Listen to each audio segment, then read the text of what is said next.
$2,000 or 2,000 euros is not exactly that much, all things considered, especially in 2024 money.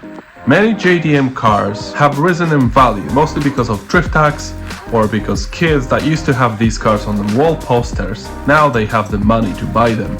While it's still possible to buy a car like Nissan 200SX or 240SX or a Mazda MX-5 Miata, it's getting difficult. I know JDM cars mean Japanese domestic market, but hear me out. These cars, most of them were made on some point in Japan, and if you go to a JDM car meet, you will be welcome. Today we'll explore what cars we can get for only 2,000 euro or $2,000 or 10,000 Polish zloty. I'm gonna use an international website called Auto Scout, but also I found one more car on Marketplace because it's in Poland, so I'm gonna use that. So let's see what kind of car we can get for this 2,000 euro dollar amount of money. And if you like this type of content, please do consider subscribing, it helps me very much. And also, if you have an idea or if you think that some other car should cost 2 grand, please bloop that down in the comments. Kicking off with an absolute gem, Mazda MX-6. This car is forgotten, mostly because it was short-lived and had a front-wheel drive, but with a little bit of lowering and a nice wheel, it's such a head-turner. It was manufactured from 1987 to 1997 across 2 generations.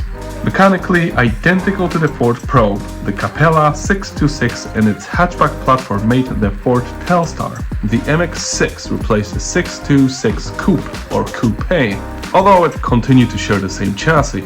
They even had V6 in them, and in some rare occasions they had V6 supercharged, which sounded absolutely gorgeous. Just listen to this.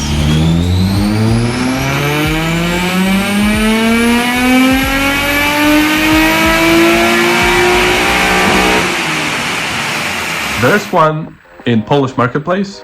I'll show you right in a second. It's silver and kind of beaten up, but it's a good base. Just under 2 grand. It's a German import, has papers. You can work with that. Doesn't look too bad, does it? Number 4 on our list is a Toyota Celica.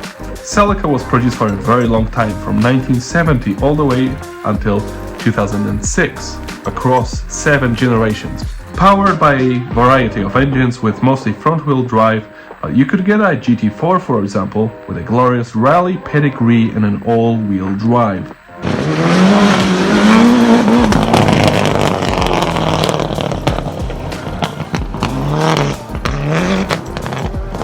Having 2 grand in your pocket will get you either a 5th generation, let me check.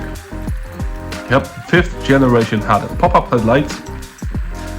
6th generation, which is looking like a blow-by. I think the 6th generation was a GT4 as well, with all-wheel drive and in rally livery. It was just a beautiful car. And a 7th generation, which is still pretty good choice as a daily driver, really, because it's just reliable. It's just a reliable car. Here you go. There's the black one, the last generation. It's kind of, I don't know. It's in Italy, so it'll be probably low rust. The steering wheel is a little bit, yeah, I don't know. 360,000 kilometers on the clock. So that's quite a lot of miles. That's not a problem. Still work with that. It is possible to get one. As far as I know, you can get them cheaper. Locally, on local marketplace, they are cheaper. And there's a blow-by, like a, I don't know, gray-ish color. Not too bad looking. I'll probably go for this one. Number 3 on the list is Toyota Starlet. Even though it's older, it still could serve as a daily and you can make them look pretty zesty. Produced from 1973 up until 1999, the Starlet had a strong share in the market. Toyota tends to make cars for a long time, don't they? Anyway, the Starlet was a replacement to a Toyota Publica, which you can still see kicking about in some countries. As a pickup, hauling stuff and making money. Unbeatable. Let's see, there are plenty of them.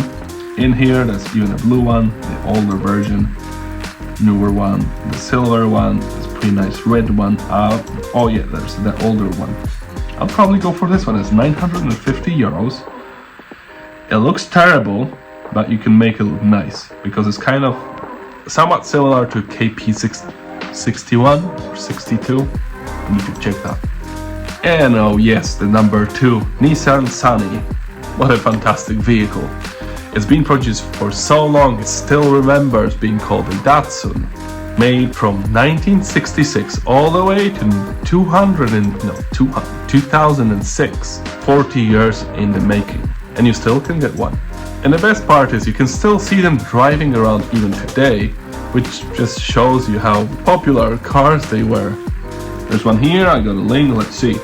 Oh yeah, this is quite a rare version, I think it's B12, but it's a B12 Coupe. 90 horsepower, 1.6 petrol engine. Pretty nice. You can make them really souped up. I've seen one slammed and it was absolutely fantastic. Let me just find it. Oh yeah. There's also a Nissan Sunny 140Y, which I'm pretty sure is the version that was called Datsun. Yeah, even has a D at the front of it. Yeah, Nissan Datsun Sunny. Real wheel drive. I kind of want to make, I want this. I want it. And number 1 on this list, which is growing rapidly in value, so get you one while you can, a Lexus IS200. It's good. Still you can get one for $2,000. It's real wheel drive, 6-cylinder engine, 2-liter petrol, and it comes souped up. Often you can get it with Torsen diff, aircon, sunroof, heated seats even. You can get all that. Feels like a luxury vehicle at this point for $2,000. So that's not a bad thing. So get you one if you have possibility to. Reliable, well made, good cars. Even good for drifting.